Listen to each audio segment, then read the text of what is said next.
Hello friends, आज आपल्याला बनवायचा आहे मस्त असा शॉर्टकट, एकदम शॉर्टकटने कोथिंबीर पराठा. तर मी इथे घेतलेली आहे मस्त अशी हिरवीगार कोथिंबीर आणि स्वच्छ करून घेतलेली आहे.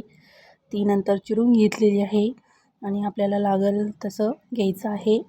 मी इथे एक कांदा घेतला आहे आणि त्याला बारीक चिरून घेतलेलं आहे. मस्त असं लेअरनं चिरून घेतलेलं आहे, कारण की आपल्याला टाकायला सोपं जाईल.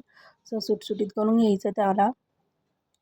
नंतर असं थोडंसं चटणी, मीठ आणि थोडासा चाट मसाला घेतला होता. एकदम छान. मग आपल्याला लाटी करायची आणि असं लाटून घ्यायचं एक चपाती. बघा मी इथे घेतलेली आहे. नंतर त्याला थोडंसं तेल लावायचं आणि चटणी लावायची. तुम्ही वाटाल तर इथं थोडेसे जिरे पण घालू शकता. आम्हाला आवडत नाहीत म्हणून आम्ही घातले नाही जिरे.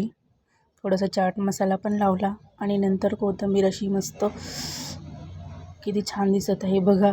मी इथे लसूण घातलेलं नाही, तुम्ही घालू शकता लसूण, पण मी इथे एक कांदा घातला होता त्यामुळे लसूण घातलेला नाही आहे. बघा किती छान दिसत आहे, एकदम असं छान.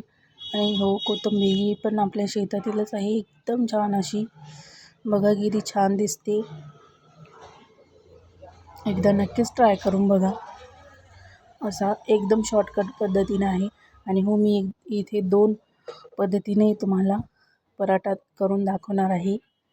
बघा, एक अशा पद्धतीने आणि एक थोडंसं वेगळ्या पद्धतीने. बघा एकदम असं किती छान अशी भरभरून घातलेली आहे मी कोथिंबीर आणि बघा किती छान दिसते, एकदम अशी लुसलुशीत असल्यासारखी.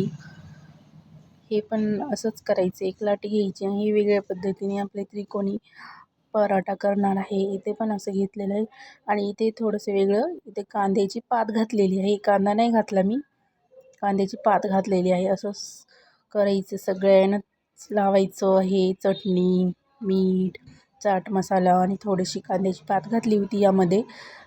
खूप छान चव येते. हे पण बघा किती छान असं लाटून घ्यायचं, एकदम हलक्या हाताने लाटून घ्यायचं, कारण की ते फुटत नाही आपले. बघा किती छान दिसत आहे आपला पराठा. एकदम असा भरभरून घालायची कोथिंबीर, कारण की भरभरून घातली की एकदम छान टेस्ट लागते. एकदा नक्कीच ट्राय करून बघा. बघा किती छान आपला पराठा दिसत आहे. एकदम शॉर्टकट पद्धतीनं आहे ही आपली रेसिपी. कोणी असं पिठामध्ये मळून पण घालते, पण त्याला खूप वेळ लागते. आपल्याला जर वेळ नसेल तर एकदम 2-3 मिनटामध्ये आपण हे करू शकतो. आणि हो, आपल्या घरामध्ये तर असतेच कोथिंबीर.